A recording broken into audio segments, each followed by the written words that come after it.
Well, hello, good afternoon, everybody. Welcome back. Jiu-Jitsu 2000 here today. I'm back. Today I've got an interesting video for you. I just picked up this Coleman 426B on an auction on eBay. I won the bid for $60. Can't believe I won because these things are going pretty high right now. They're hard to find.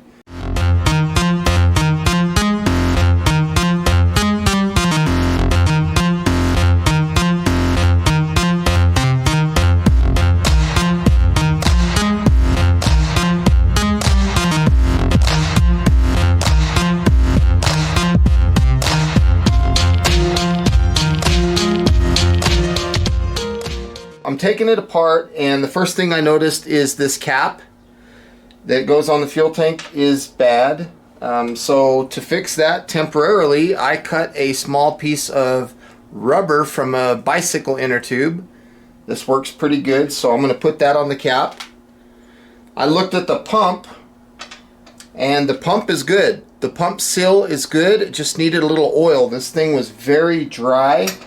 So that's squared away. The check valve inside is fine. This stem is fine. The tank was very dirty. The body of the stove and everything looks okay. Like I said, the tank was really dirty. So I've got a coffee filter, and there is just a ton of rust and junk that's filtering right now. So I'm cleaning the fuel that I had in there. And I'm going to take this generator apart. I want to see what the generator looks like. So let me start by taking off this knob. I've got my fingernail polish, and I've got some Teflon tape just in case I might need that. But let's pull this knob off. Whoops. And take a look. And I want to get into this generator tube here, and I want to see how things there look, and I want to see how this valve looks. And I just want to give this thing a good once over and see how it's going. What does it look like? So let's pull this off and see what we got there. Oh yeah, that is dirty. That's going to need to be cleaned pretty heavily. Hopefully you can see that. That thing is filthy. It's just caked with junk on it. So to clean that, I'm going to use some steel wool. I'll get to that in a second, but I want to pull this other section off here. I want to take a look and see what the valve O-rings and what the valve and stuff looks like. Just want to give this thing a good once over and make sure that it's good to go. And I think I got me a nice little score here, because these 426s, these triple burners, are kind of hard to find at a reasonable dollar for that matter. So I'm really happy that I got this. I think it's going to work out.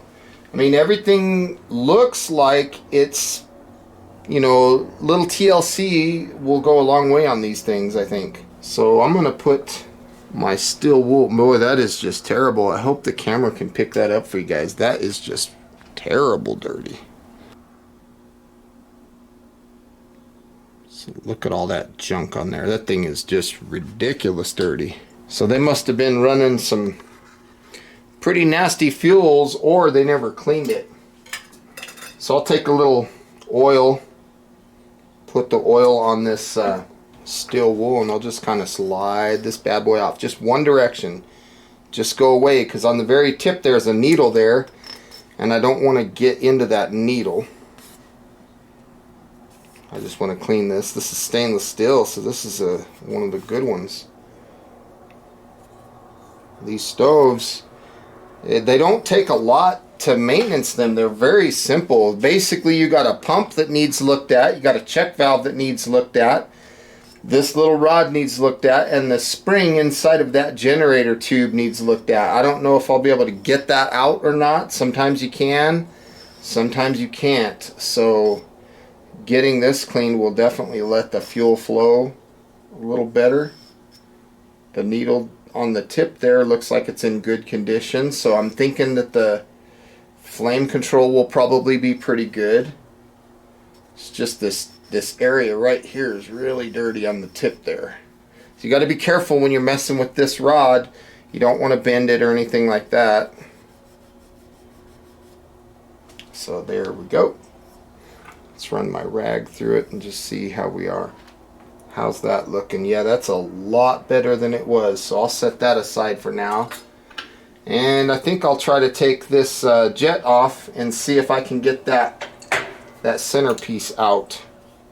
That spring looking thing. So hopefully we'll be able to get this off and get that spring out and clean that up and make this a really good stove and give it another 50 years of use. I don't know if this wants to come off though. This thing feels like it's very tight. And there's a chance it won't. So, and just as I say that, it breaks free. So that's the key word. I don't think it's going to work. And then it'll usually pop and prove me wrong. So that's a good technique to use, right? I don't think it's going to go. And then boom. That's the best penetrating oil you can find, is just tell it ain't going to work and then it will. Prove you wrong. So we're going to take this jet off and hopefully get this stove going. I'm pretty excited about this. 60 bucks was a good price tag. I don't think people were bidding on it too much because the pictures looked a little rough. There's some surface rust on all three of the burners. There's like some dirt and stuff. It needs clean, but for the most part this stove is in excellent shape given how old it is. I'm not sure how old this one is. Looking inside the fuel tank, there was some rust and stuff. So let's see, what does this jet look like? So what I do here with these jets is I generally take that little needle on the tip and I very carefully insert it in from the end. And yeah, it looks like that jet's fine. It went right in, no problems. So that looks good to go. That needle's in good shape. Jet's good. Now let's see if we can get inside of here and get this spring out. Yeah, that's what I wanted. So these springs, I usually run them in and out a little bit, and if there's anything caked on the inside of this pipe, running that spring in and out a little bit generally loosens up whatever that stuff is. But this spring, it's not even that dirty. It's pretty darn clean. So the stove actually looks like it's in good shape. We're going to go ahead and run this through this rag. And I should be wearing some gloves, but I hardly ever do that. We just want to clean this generator spring. I love these old Coleman stoves. It seems like they'll run forever if you just got some basic knowledge of maintenance and cleaning them up. It's one of the biggest culprits that I find in these old stoves is when a person uses bad fuel, and I'm notorious for that. I run gasoline in my stoves all the time and it gums up the generators, but they're easy to clean. You know, I'm really happy that this one came apart as easy as it did. And yeah, that bad boy, that's pretty clean. So I'm happy with that. And then this just goes inside like so, and the fuel just kind of flows around there. So it looks like that's going to work out pretty darn good. Now one thing that you want to do, you want to make sure of when you put this back together, and it's going to sound a little bit funny, but you want to put some kind of Teflon tape or something on the tip here. Even though it's going to get burned off, you don't want it to leak air right here at the tip. So I always take like a little Teflon tape and I put a little bead of it right there, and like I said, it'll burn off, but it'll still keep those threads sealed because you'll have something in there to keep those threads sealed.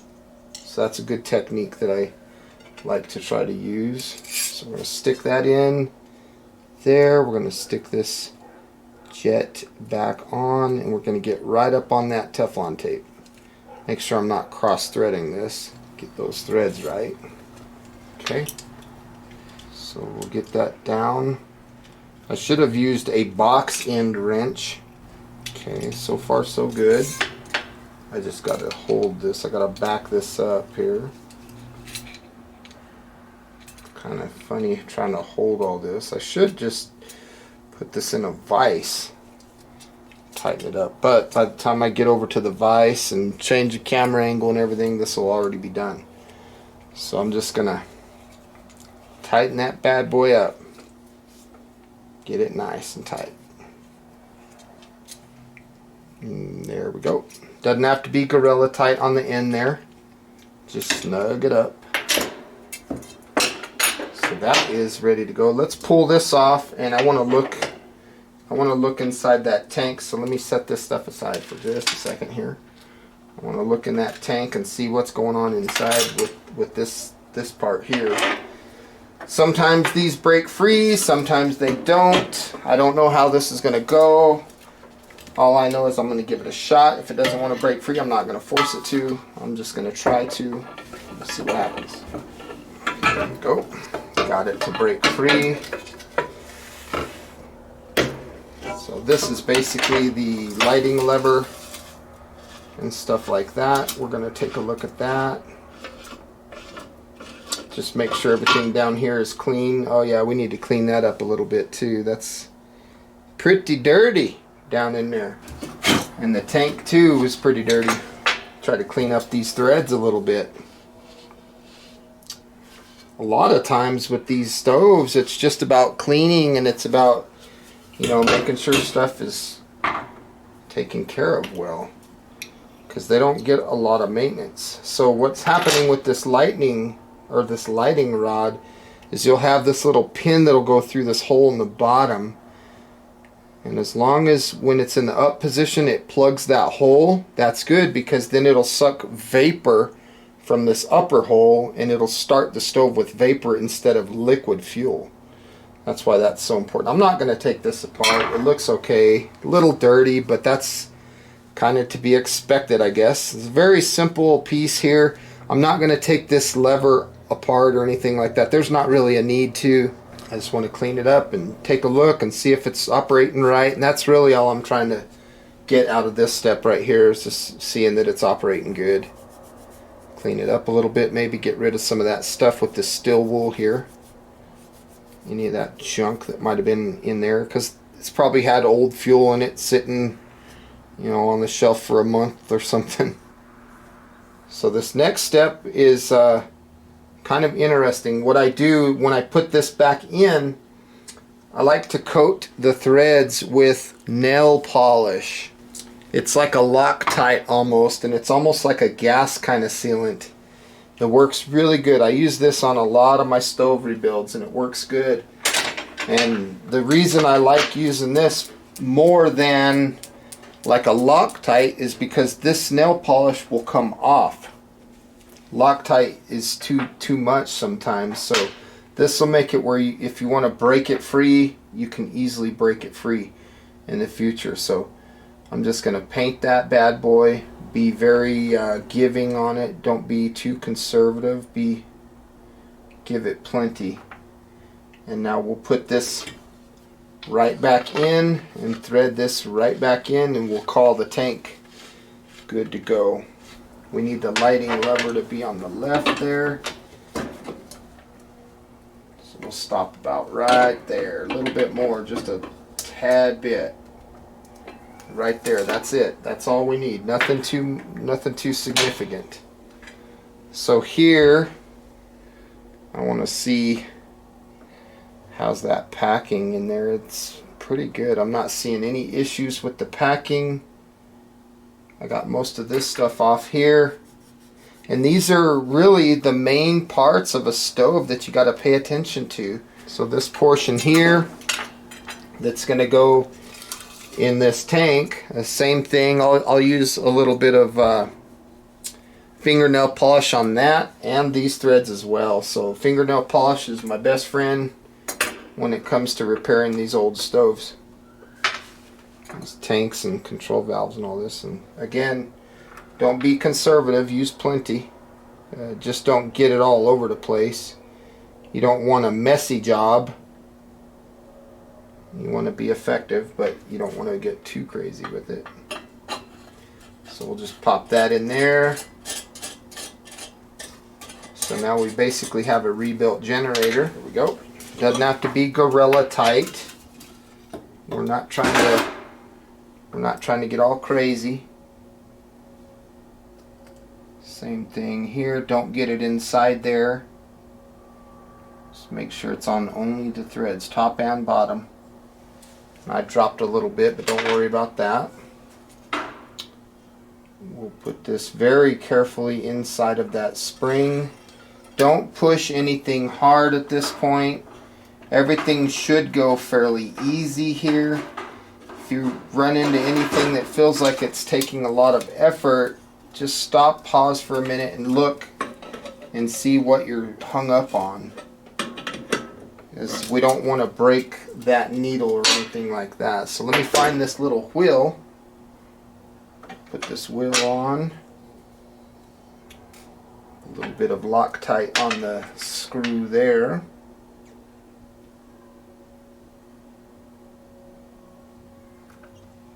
Hold that little wheel on.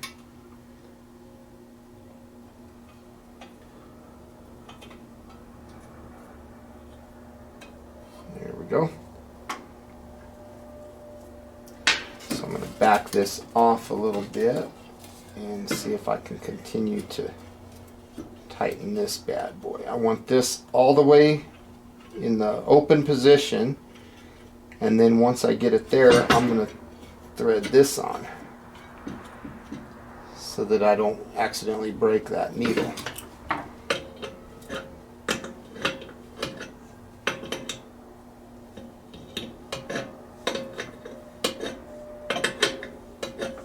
Yeah, it's looking pretty good. Open it up a little more. There we go. We're wide open. Now we can tighten this bad boy. And if you see any rust spots or anything on the fuel canister, you can use a little fingernail polish on those areas if you wish. Now we want to make sure that this goes in, yep, and stops and comes out. So that feels good. Everything here feels good. I'm going to go ahead and leave that lighting lever in the up position. Let's go ahead and put our pump back together. So before we put the pump cup in, we got to put this guide rod in. All the way down in the center, you'll see the check valve down in there, and then you just put it right in there like you're aiming for a bullseye. There we go. And then that threads in. But we're going to put the pump cup on. I like these old pump cups because they're made out of leather, and they last a long time because they're so easy to maintain. All you got to do is drop a couple drops of oil on them, and they're good to go. So got a little oil on it. Now we're going to put this little spring thing, this little catch deal on. And at this point, this tank is pretty much ready to add fuel and get this bad boy fired up. So that's pretty much everything we need right there. Make sure everything moves freely, and I want to fill that check valve. I've got to open that. There we go. We can feel the pump action working. If I put my finger over this, give it a few pumps, and then let my thumb up, if you hear that air. So that looks pretty good. Looks like this bad boy is ready to go. So at this point, look at everything that got held up. It's just dirty, dirty, dirty. It's full of just junk, rust deposits, and all kinds of junk. So I'm going to let that continue to filter. I'll come back in a few after I have good clean fuel, and in the meantime I think I'm going to take my paint. I'm just going to kind of paint around this area a little bit just to put something on the metal. Not necessarily the same color or anything like that, but I'm not worried about that. I don't want this thing to be getting exposed to the elements, so I'm just painting it up a little bit. I know you guys are probably laughing, but hey, if it keeps this tank from rusting, that's all we need to do. I could be the funniest looking guy at camp, but I'll be cooking and they won't, because their tank will be rusted and mine will have a little paint on it. Spray paint would be nice because, you know, I'd like to spray paint this whole tank. There. That's about all I need for that. And we'll see you guys in a few minutes. And then we'll be testing this thing and see how it runs. Okay, I'm filtering this fuel again, and we're going to fill this tank up. This is kind of old fuel, but I'm going to try it anyway now that it's cleaned. There was a lot of stuff in that filter. It was crazy. Coffee filters work really good for filtering fuel. They will hold out a lot of debris. Squeeze it down, get a nice tight seal, and then from here, make sure this valve's off. Open this up a little bit and let's pump this bad boy up. That should be plenty. Okay, let's go ahead and plug this fuel tank in. I've got it pressurized. Let's put it on there. I've already pumped it up. It's pressurized. It seems to be holding on the cap here. Let's turn this valve on a little bit. Okay, I hear a little bit of sound. There we go. We have ignition. My lighting rod is up. Let's turn that valve down. Normally you got to leave it up for 1 minute.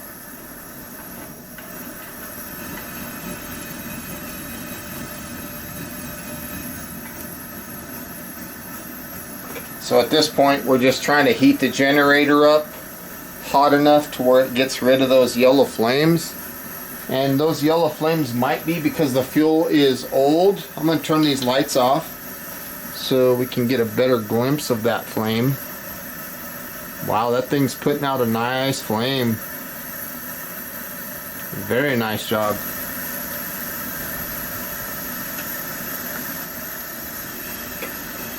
Open it up full throttle and it doesn't like it, so I'll back it down a little bit. But wow, stove's doing good. It just needs to heat up that generator, get it nice and hot. And the hotter the generator gets, the more we'll lose those yellow flames.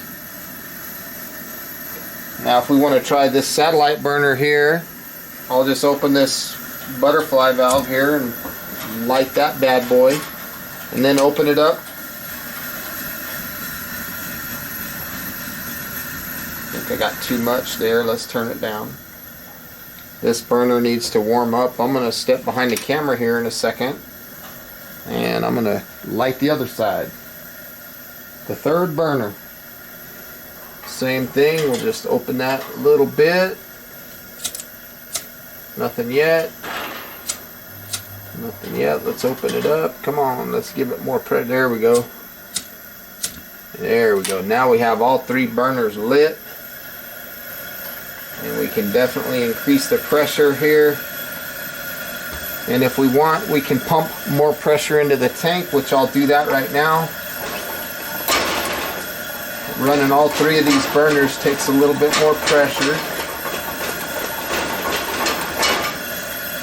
Now if we adjust the flame on this right satellite burner, just by closing that butterfly, you'll see the flame control right here on this burner. And just get that bad boy down a little bit.